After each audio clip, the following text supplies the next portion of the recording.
Welcome back, guys, and welcome to another edition of the Sim Factor. And today we're going to talk about man coverage and how it's actually represented well in this particular play.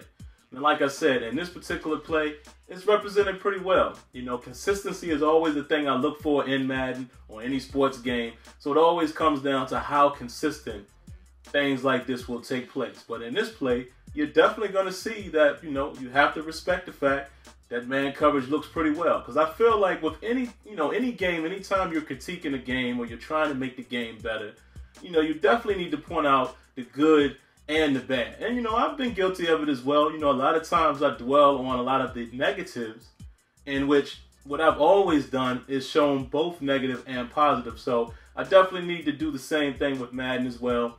And like I said, in this play, you're definitely going to see what I would consider positive man coverage. All right, so let's go ahead and take a look at it.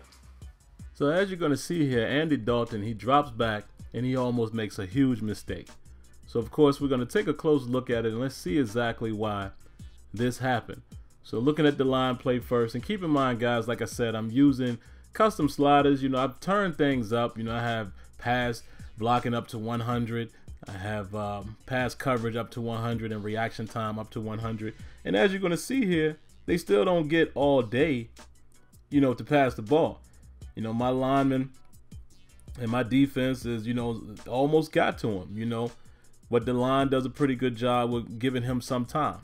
So now let's take a look at the defense. So look at Ike Taylor here. We're going to look at how he's playing A.J. Green here. As you can see, in man coverage, you know, he gets in position and then he looks back at A.J. Green, stays with his man. And, you know, as far as what's happening on the field here, this looks like pretty good man coverage to me. You know, of course, we could always talk about, you know, how it's replicated as far as, you know, the way it looks and player movement and stuff like that. That could always be debatable, of course. You know, I'm for one, I'm always in favor of seeing, you know, the player movement get a bigger upgrade or, you know, definitely get some more, you know, more attention. All right, so as you can see there, Troy Polamalu did his thing. So now we're going to focus on Cortez Allen. You're going to see him play good man coverage here. And I like what he does. He looks at the receiver, but then he also whips his head around, you know, to locate the ball. That's good, you know, so that makes me feel like he's tracking the ball. And you guys know how I feel about the head tracking. All right, so now we're going to look at the focal point, you know, of the video here. We'll take a look at Mike Mitchell. You know, this is the safety, and he's playing down here because of the coverage that I'm running. Now, I like how he also looks at the receiver. Once the receiver breaks, he makes his break, and then he looks back at the quarterback to locate the ball. And the only thing that he does wrong here is he does not come up with the pick. Mr. Butterfingers. Now, you know, that's something as well that I would like to see improve, you know, the open field or wide open interception. I know these guys are defensive players. You know, that's why they're on defense. That's what they say about DBs, because they're not receivers.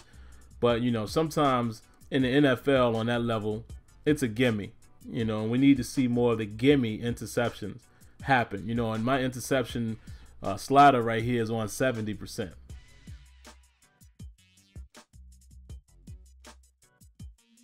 So there you have it, guys. Like I said, man, in my opinion, that's a very positive display of man coverage. You know, hey, you got to show positive and negative. If you don't do that, how else can you make the game get better? You know, you definitely need to display the things that you like in a game so that can be improved upon, as well as displaying the things that you don't like and things that are missing. All right, so again, guys, thank you for tuning in to another episode of the Sim Factor. Leave your thoughts and comments down in the comment section. And like always, let me know what you think.